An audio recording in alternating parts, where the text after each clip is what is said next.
তোমরা তো আগের ভিডিওতে দেখেছো যে ক্যানিস্টার ক্যাফে বন্ধ ছিল, তাই অনেক খোঁজাখুঁজির পর চলে এলাম আমরা চাউমিন। আজকে আমরা এখানে ডিনার করবো, যেহেতু চাউমিন থেকে অর্ডার করে আমরা আগে অনেক কিছু খেয়েছি, তাই ভাবলাম চলো চাউমিনে যাওয়া যায়। প্রথমে আমি এখানে এসে দুটো চপস্টিক দেখতে পেয়ে যাই, যেটাকে নিয়ে আমি ভাবছিলাম যে কি করা যায়। তারপর দেখলাম গলাটা টিপে দেওয়া যায়। দেখো আমাদের টেবিলটা কত সুন্দরভাবে সাজানো ছিল। এখানে আমার সব থেকে ভালো লেগেছে এই বোতলটা। আমি তো ভেবে নিয়েছি যে এটাকে বাড়ি নিয়ে যাবো। অনেকক্ষণ অর্ডার দেওয়ার পর বসে বসে ভাবছি কি করবো।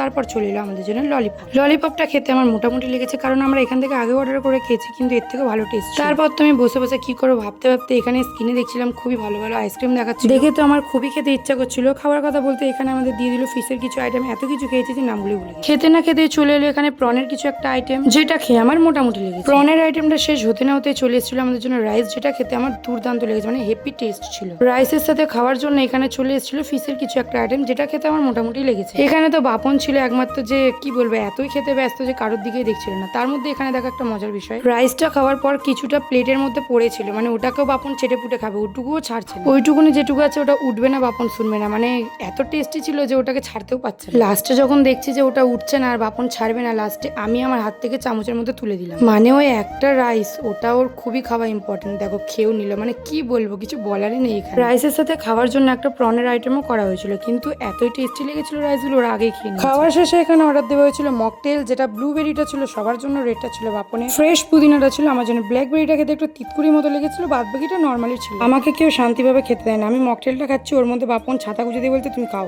মানে আমি ভাবছি ছাতাটা কিভাবে খাবো, ছাতাটা খাওয়ার জিনিস। মকটেল খাওয়ার পর এখানে একটা ডেজার্ট অর্ডার দিয়েছিল, কিন্তু আমি সেটা খাই, যেহেতু এটা মিষ্টি, তো আমার মিষ্টি খেলে গা গুলিয়ে যায়, এর জন্য আমি এটা খেলাম না। খাওয়ার শেষে এরকম একটা বক্স দিল, কিন্তু এগুলোর নাম কি ছিল আমি সেটাই ভুলে গেছি। তার মধ্যে একটা জিনিস দেখলাম, যেগুলো লজেন্স, প্যাকেটের উপরে লেখা ছিল ইমলি, তার মানে এগুলো তেঁতুলের লজেন্স। প্রথমবারই দেখলাম এই লজেন্স গুলো, তাই আমি 6 জনের 6টা নিয়ে নিয়েছিলাম। আমাদের এখানে খাওয়ার পর বিল হয়েছিল 5292 টাকা, মানে বাপন তো পুরো শেষ। বাপন তো এখানে বিল মিটিয়ে দেওয়ার পর দেখছিলাম এদের দুজনের খাওয়াই শেষ হয়েছিল, বসেছিল তো বসেই ছিল। আমরা সবাই উঠে গেছিলাম, কিন্তু এদের দুজনের তো হচ্ছিল না। তারপর অনেক কষ্টে এরা উঠলো। তারপর দেখলাম কি কারণবশত বাইরে বেরিয়ে এদের জন্য ঝামেলা লেগে গেছে। কি নিয়ে যে হচ্ছিল কিছু তো বুঝতেই পারছিলাম না। যেহেতু আমি বলেছিলাম যে বোতলগুলো আমার ভালো লেগেছে আমি নিয়ে যাবো, তো আমি ওই জন্য নিয়েও নিয়েছি। এদের ঝগড়া মিটতে আমরা বেরিয়ে গেলাম বাড়ি যাওয়ার উদ্দেশ্যে। তো ভিডিওটা এই পর্যন্ত কেমন লাগে জানিও, টাটা।